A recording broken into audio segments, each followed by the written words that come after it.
Are you ready? Lily cam is on. Do you have your jersey? You're all set for the game? Big time game time. You know, it's those stupid pull-ups. Happy Wednesday, Baylor College of Medicine and friends of Baylor. And by the way, Happy New Year coming up. Very exciting. Hope you had a wonderful Christmas. My sister has been demanding of me lately that we do another Q&A because she has a lot of questions and I don't have any answers. So these are always fun to do. You guys had many good questions. I will try to answer them as best I can unofficially. I have no backing by the CDC. Well, I have my one grant, I guess. No, never mind. So a good question came up. I'm wondering about the biologic mechanisms by which one coronavirus variant takes over the world from another one. I understand the concept of competition and survival of the fittest, but are these competitors additive or do they somehow replace or push each other out? So really good question. There's a lot of things that go into whether or not one's going to outcompete another. How much it multiplies in the body. So we know that Omicron multiplies much faster, almost 70 times more than Delta. So there's a lot more virus around. Whether you're symptomatic, if it causes you to cough or sneeze. These are all things that will change the amount of transmission. But think of it as a game of tag. It's really who can get to the host first. So whatever virus can get to an uninfected host first is the one that wins. And if it replicates more and it's able to get faster around to others, that's the one that dominates. So it's not so much that they're competing internally in each person, it's more like finding the person you can tag. Here's another one. It seems like from the people I know, and this I've gotten a lot, just as many people are getting infected who are vaccinated as those who are unvaccinated. So I get this all the time. Seems like just as many people are getting infected. So this is a great little diagram from the Our World Data website that sort of explains the statistics of this. So imagine you live in a place with 60 people. And all of a sudden we learned that 10 people died from the virus and 50% were vaccinated. And that would lead to the headline, of course, that half of those who died from the virus were vaccinated. So that's the question I get all the time. Seems like just as many people are dying who got it or didn't, who were vaccinated or weren't vaccinated. But the problem is you need to know how many in the whole population were vaccinated. So when you actually look at all those 60 people, 50 were vaccinated and 10 were unvaccinated. So in that case, 5 of the 10 who were unvaccinated died and 5 of 50 who were vaccinated died. And so the death rate is 5 times different. It's hard to realize that because you're only looking at who got infected or who died, and people are always going to me, well, I know this person was vaccinated and this person wasn't, they both got it. Well, that's because you don't know the whole base of people who were vaccinated. So that's the way you calculate that. And right now, the difference in dying if you're unvaccinated is 20-fold higher than if you're vaccinated and 10 times higher of getting disease if you're unvaccinated.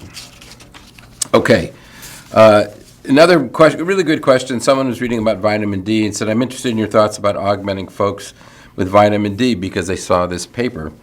And so it was a recent meta-analysis that looked at vitamin D deficiency and outcomes in hospital, particularly in hospital mortality. And what it showed was that in vitamin D deficient people, they had a higher in hospital mortality. And every time, and if you looked at the higher the vitamin D level, the better the outcome. The problem is that's in vitamin D deficient people. So there's no evidence that if you have enough vitamin D that you actually need supplementation. That study's never been done, and my guess is it wouldn't pan out anyway. So yes, it's been shown before in vitamin D deficiency, your immune response is impaired, and so this might be, and there is evidence that you do poorly with COVID, but that's not the same as being vitamin D adequate, and so, if you're normal, you don't need supplementation. There was a really good question about, I want to test myself at home. What test do I use? Well, that's a really good question. There are now a lot of antigen capture tests out that are point of care, easy to do, 15 minutes. I've done that when I went to visit my sister. Did 15 minutes to make sure I was okay. The PCR tests are available, even rapid PCR. You know, the thing about it, there's a really good diagram here that shows you early on in infection, the first couple of days, the antigen capture tests don't really work very well. You have to have a high level of viremia. You have to be 3 to 4 days into the infection, and then it becomes a very good test, particularly if it's positive. It's very good identifying if it's positive. The PCR tests stay positive before, and they remain positive a little bit after the antigen capture test. But really, any PCR test or antigen capture test that you can do and get a rapid test, that's very helpful. So if you're vaccinated and you want to get together with family, one of the extra layers, in addition to just making sure you're not symptomatic, would be to get tests. I did that when I went to visit my sister, who's vaccinated and boosted, to visit my nephew and his wife, but they have a child who's not vaccinated, and so it was really important that we all tested to make sure that we weren't carrying virus, even though we were all vaccinated and boosted. And I recommend that to everybody for until this goes away. Okay. If a person gets Omicron, does that give them some level of immunity against Delta? And are you likely to be reinfected with Omicron? And does it make a difference if you are fully vaccinated, boosted, or unvaccinated? Well, so, each of these mutations is leading to, makes your body generate antibody to that particular virus. But the same way as you have cross-reactivity from the original vaccine, you'll have cross-reactivity to the others. So if you got infected with Omicron, you're going to be resistant to Omicron. That's the most. And you're likely to be resistant to the other variants that emerge. It's exactly like what's going on with the vaccine world. We're getting vaccinated against the spike protein that was from the original isolated virus from Wuhan. So that's very, very different now. There's been many, many mutations, but it still cross-reacts. What would be great, and I know several companies are working on this, is to get some more specific booster shots rather than keep boosting with the original virus. Start boosting with the variants that are emerging. So it'd be great to have a mixed booster for Delta and Omicron. That would be great, and I think that will come soon. Hopefully, we'll get that sooner than later. It's very much then like the flu, where each year it's a little bit different, so we get a different type of vaccination that's directed to the likely flu strains. I love this one. This is just giving it up. This is called the capitulation question. Is there any use trying not to catch Omicron? The answer is yes. Try not to get it. I mean, there's no reason to get it if you can avoid it. It's a serious disease, and the best way to deal with it is to get vaccinated. But eventually you have to live too. So if you catch it, at least if you've been vaccinated and boosted, you have a very low probability of having a serious outcome, which is what we really should be trying. Our biggest problem right now is not having people be afraid to catch it. Right now we got 40% of the population in the United States that hasn't been vaccinated. That is a real problem. I love this one. This was a confusion from the Southwest Airlines CEO. Do we still need to wear masks on planes? I heard that an airline executive said they don't really help. Well, thank you so much, Southwest Airlines. Geez, are you kidding me? Of course you need to wear masks. You're sitting right next to somebody coughing and sneezing. They do have HEPA filters, and we went through this. I spent a lot of time early on in the pandemic initially being very cautious about planes, then going through all the ventilation airplanes. And it's true that they turn over the entire air in the cabin within 2 to 3 minutes. That's great, very good ventilation. And they have flow that goes from top to bottom and it goes through a HEPA filter. But if you're sitting next to a person who's hacking and coughing and sneezing and has COVID, geez, I'd want to be in a spacesuit. Forget the mask, but a mask would certainly help. That's got to be in one of the top 10 dumb lists. I think we're going to go with. Not the question, but the CEO. What makes people get a vaccine? I love this. I have no idea. Begging certainly doesn't work. So there's some really good Kaiser data. Nudging. Nudging helps from the family. A lot of times people really finally just want to participate in events. You remember somebody asked, should I invite my uncle who doesn't want to get vaccinated because we like him? I said, no, keep him away. Well, you keep people away from things and they'll start doing it. And interestingly enough, a recent survey showed that 1 in 8 unvaccinated people say that Omicron it has sufficiently scared them. So, what people are finally realizing it's an issue. Now, you look at the other way, who are the people who don't get vaccinated? They tend to be younger. 2/3 are under the age of 50. Half of them have a high school education or less. And about 1/3 have completed some college, and 20% have a college degree or more. So generally, younger and less educated, for whatever it's worth. Can boosters help reduce risk of Omicron breakthrough infections? They absolutely can. Really good data from the United Kingdom showing increasing Omicron, but with boosters, both Delta and Omicron go down. So no question, boosters. I've shown a bunch of data for that, where the immunity wanes after the second vaccine with Pfizer and Moderna can drop as much as down to 50 or 40% effective. A booster brings you back up to 80% against both Omicron and Delta. Okay, what proportion of people with SARS-CoV-2 are confirmed to be asymptomatic? It's really hard to get to that. That's really a great question, but the only way you can do that is in surveys that, because people who are asymptomatic don't show up unless you're doing a survey of them. But there was a paper in JAMA that did a meta-analysis of 95 different studies, and that looked at 30 million people who were infected, and the number they came up with was that 40% were asymptomatic. So these were studies that were just screening studies, testing everybody, found the positives and said, do you have symptoms or not? So that's probably the best study I've seen that looks at it, probably 40%, which is one of the real problems we've had with COVID-19 is that, if it's asymptomatic, it's hard to detect people, and so people are, infectious and spreading it around. This is a pretty good one. So what has changed now with regards to vaccinations, gatherings, et cetera, with Omicron? So what's different? So I've been trying to think of things. What should we be doing different about now that we have Omicron? So I think there are some things.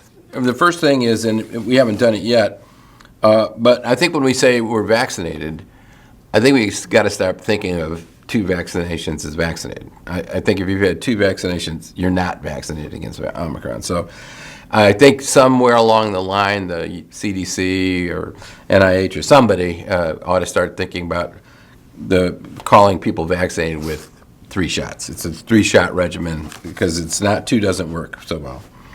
And I've had a lot of questions about, what do we do about hand washing and packages and all this kind of stuff.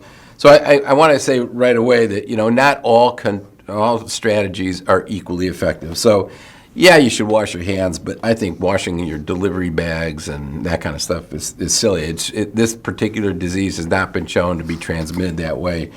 It really is wearing masks. So wearing masks are important, and vaccinations are important. So I'd go vaccination 1 through 5, wear masks 6 through 8, wash your hands. And everything else, it's helpful, but don't spend a lot of time thinking about it. The thing to do is get vaccinated, wear a mask, and wash your hands.